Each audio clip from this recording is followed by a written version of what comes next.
Welcome to Miranda's Insights, India, number 3. And today's topic is, wherever I go, there I am. But who am I?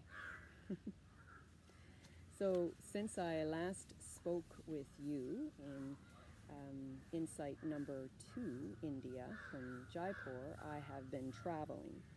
And I have been traveling for days, either on a plane, on a bus, on a train, in a rickshaw, in an Uber. I have stayed in hostels, hotels, dilapidated hotels, very low end. I've had experiences of just waiting and sitting in buses for hours and hours and hours, waiting for buses, fighting with rickshaw drivers, having some pleasant experiences and a lot of unpleasant experiences. But my question is, there's someone there observing all of these experiences on the outside. So wherever I am, there I am. Wherever I go, I am here. But I want to know, who am I that is having all of those experiences, that is knowing all of those experiences? So I have finally arrived at the Shivananda Ashram in Kerala in South India. Very beautiful place, and the grounds are gorgeous. I'm just sitting here now. It's a lunchtime period, so we have a free period where I can speak with you. And yesterday we had a Vedant talk. And so Shivananda is basically is based on Vedant. And Vedant is a philosophy, an Indian philosophy, that will help your mind, guide your mind towards who you are. So that's the biggest question that is tackled in this yoga philosophy, as who am I? And so that's the question. Now in Vedant, they have 3 aspects that qualify the who-ness, or the reality, the underlying reality of who we are in essence. And they call it Sat, which is truth, existence, pure existence; Chit, which is consciousness, pure consciousness, awareness, knowing, the sense of knowing, of being conscious of; and Anand, bliss, which is that sense of joy, love, which is sort of this underlying basic experience that we all have, that we are all one, and that's a kind of a bliss, a unity sense of being. So it has these 3 qualities.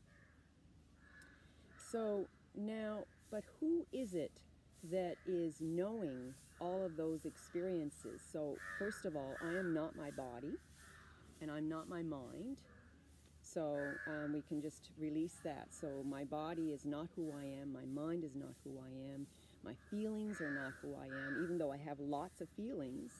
And as I was traveling, I had lots of thoughts, thoughts about complaints about the way things are, or hopes and expectations and all of this, but I am not any of those things. But I was there consciously observing and watching all of these feelings arise, all my mental perceptions arise, observing all of the changes on the outside level. But my question is, who am I that is unchanging, the one who is watching and seeing all the things that are changing?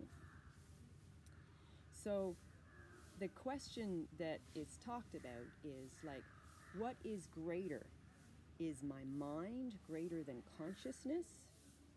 Do I need my mind in order to know consciousness, existence, and bliss? Like, is my mind first?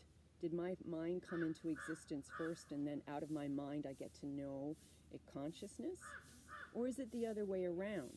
Is there something that is larger, more vaster, more expanded, more subtle, more deep, formless, prior to anything that comes into form and existence. And that's what Vedanta is telling us, is that we got to know that which is before our forms come into existence. So we think we're the center of the universe. So we think our mind is first. But in actual fact, it's consciousness, it's awareness, it's that, that ability to know, that knowingness, that is prior to all things that come into existence, because all things that come into existence also go out of existence. So we need to focus on the space. Now that's the thing. That's the only thing that we as human beings can relate to that is subtle enough that we can even get our minds to focus on, that is so formless, and yet on one level is still form in relation to that absolute pure consciousness, that Sat Chit Anand. So I suggest here as a sort of a practice for you, and a practice for anybody who wants to meditate, this is another meditation practice, is just simply this, that we need to have an object that is something that we can still relate to, which is, you know, still of a form of some level, but it's formless. It doesn't have form to it. So I've talked about many times, you know, meditating on a candle or a mantra or a sound or the sensations in your body. But here you can meditate on space. Now, space has no form, but yet you can still use it as an object. It's quite subtle. It's not easy to stay on it, but you can start to see the vibration of the space, the form changing within the space. You can see the waves of the space, the colors in the space. You can use any of that. So if you close your eyes and you put your attention between your eyebrows and just sort of see the center of the space, then now as you focus on the object called space, although it seems like it's not really an object, but it is, because there's something here that knows that object. And that's what the practice is to be aware that you are knowing the space. As you close your eyes, you see the space in front of your closed eyes. It can be a dark blue, kind of has different shapes and stuff, but there's a spaciousness there. Close your eyes, and as you breathe in and out, stay with your breath and keep watching the space. And then at some point, you're going to realize that there's someone knowing the space. And that's the same knower that is when the eyes are open and you're knowing all of the forms that are in constant change. So when you close your eyes and you're looking at the space in front of your eyes with your eyes closed, that is also a changing space. So it's an object that is changing space, but it's the closest thing that you and I can relate to having a mind that is always looking for forms to focus on.